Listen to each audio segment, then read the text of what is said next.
Alright guys, I got a call back today. We went out and we did a house wash on a property out by the lake. I'll show you that great view that I had. It was a wood-sided house and it was brown.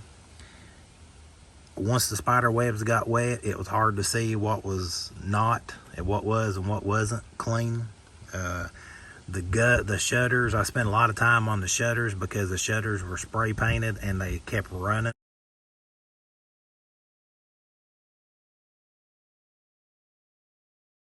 The gutters were green as could be. I'll show you some pictures of those. I got them took care of. And so, anyway, I don't know what you guys do, but I want to show you. I said all that to say this. We go to these houses sometimes and you say you go to a vinyl house and they got vinyl shutters and vinyl siding and you just spray them and it's good to go, right? Well, I get a call back today and I want to show you what I got called back for. Are you ready? And if you've ever had this call back, I want you to tell me how you handled it. But I got a call back for wasp nest. Now, if you guys wash, you know, once this little sticker right here gets stuck, I mean, it normally takes something like stiff to get it off. I can beat these with water no matter which tip I use, and they still just sit there and just flop in the rain with the water. So I had to put my brush and my gutter tool on my extension pole, and I just went along through there and, you know, knocked them off. But I drove 35 minutes to this job, and when the guy had told me yesterday, he came home, he said, hey, everything looks great, but there's a few places you missed. And then he started sending me pictures of wasp nest.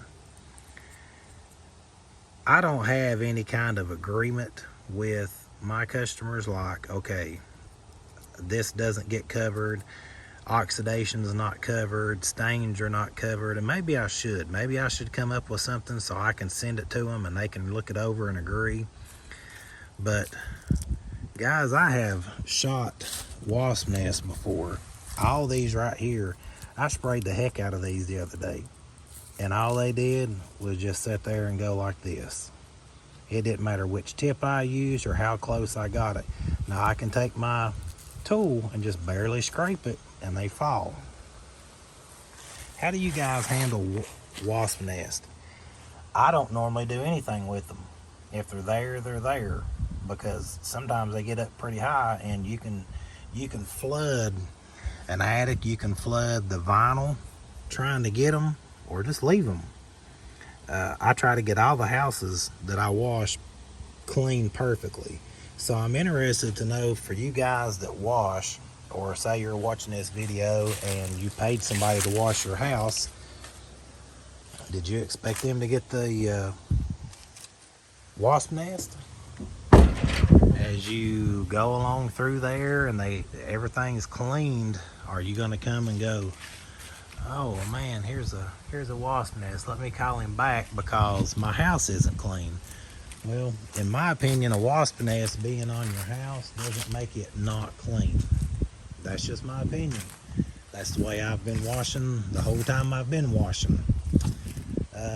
Another thing is, in the little areas like this, you'll get bird nest. I never touch bird nest. I knocked one down today because that's what the guy wanted. He thought it didn't look clean because it had a bird nest up there. So, hey, I knock it down and I'm done with it. What do you guys think about wasp nest? Do you leave them? Is it something that you worry with? Or do you guys have a tip that knocks them out? I've not found that tip yet, so just wanted to show you what I got a call back for today. We'll see you next time.